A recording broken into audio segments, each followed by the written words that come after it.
Moi, je vais d'abord commencer par vous faire une confidence. Parce que, comme elle vient de le dire, la maman, elle s'est sentie beaucoup de fois très malhonnête. Et moi, je pense que l'artiste, par moment, est très hypocrite. Il faut être courageux pour l'avouer. Il m'arrive des moments où je suis sorti, je me suis levé du mauvais pied. Je n'ai pas envie de parler avec les gens. Et pourtant, quand je sors dans la rue, je suis obligé de sourire aux gens qui me saluent.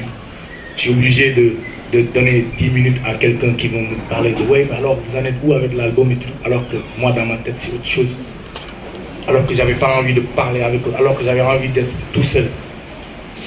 Alors j'ai été hypocrite plusieurs fois. Et ça, je pense que c'est un quotidien chez les artistes d'être parfois hypocrite. Parce qu'on n'a pas envie de salir l'image que l'on dégage au dehors. On n'a pas envie que les gens disent il est autant, il est comme ci, il est comme ça. Il nous arrive parfois d'être comme ça. La vie d'un artiste, est-ce que l'artiste a une vie? Il y a une vie artistique, mais est-ce que l'artiste a une vie? Ça, c'est une question qu'il faudrait se poser.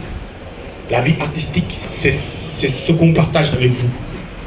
Les albums qu'on produit, la musique, les concerts, tout ce qu'on vous donne à vous. Mais nous, qu'est-ce qu'on reçoit? À part l'amour des gens, l'estime, des gens qui te disent nous sommes tes fans, qu'est-ce qu'on a nous, notre vie?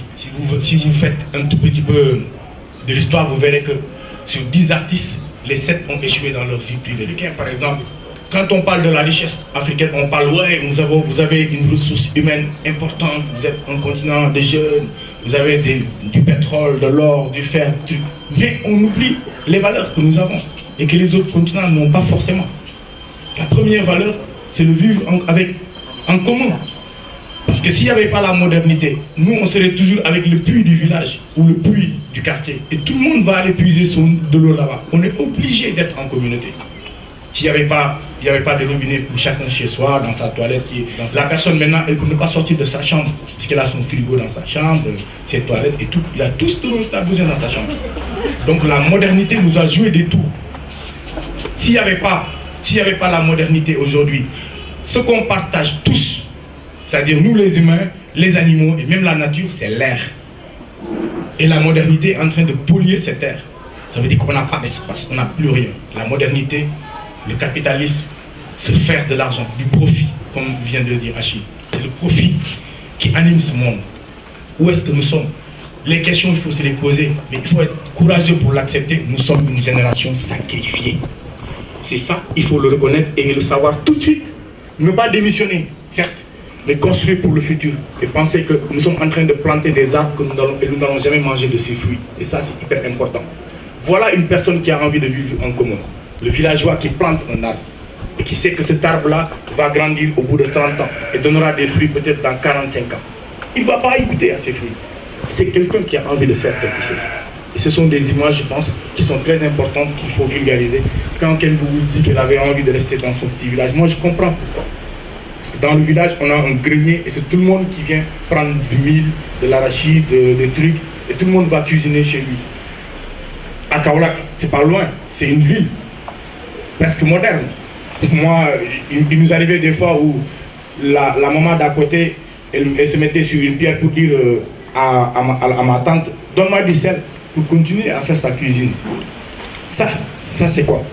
Ça c'est de la communauté. Ça c'est vivre en communauté. Tu cuisines chez toi, mais tu demandes le sel dans la maison d'à côté. Tu manges chez toi, tu bois le thé chez Modou. Tu dînes chez Alpha, et le soir tu prends le souper chez Mamadou ou chez Moussa. Et peut-être même tu dors chez Alima. Ça, on a perdu ces valeurs. Et ça nous ramène aux valeurs, aux éthiques, à l'éthique, et à l'échange, au partage. C'est hyper important. Et on ne peut pas parler de communauté tant qu'on aura toujours ce même système qui est là, aller chercher des visas pour aller quelque part. Il faut être honnête pour le reconnaître. Il y a des gens qui ont la chance, je dirais, d'aller où ils veulent. Et d'autres qui n'ont pas la chance d'aller où ils veulent. C'est un problème. On ne peut pas parler de communauté. On ne peut pas parler de village planétaire. Moi, je pense que c'est des mots qui n'existent pas. C'est des mots que les capitalistes, je ne sais pas qui, essaient de nous mettre dans la tête pour essayer de nous bluffer. Mais comment est-ce qu'on peut parler de village planétaire alors que j'ai besoin d'un visa pour aller en France? Mais le Français, il n'a pas besoin de visa pour aller en Namibie ou au Burkina ou chez moi.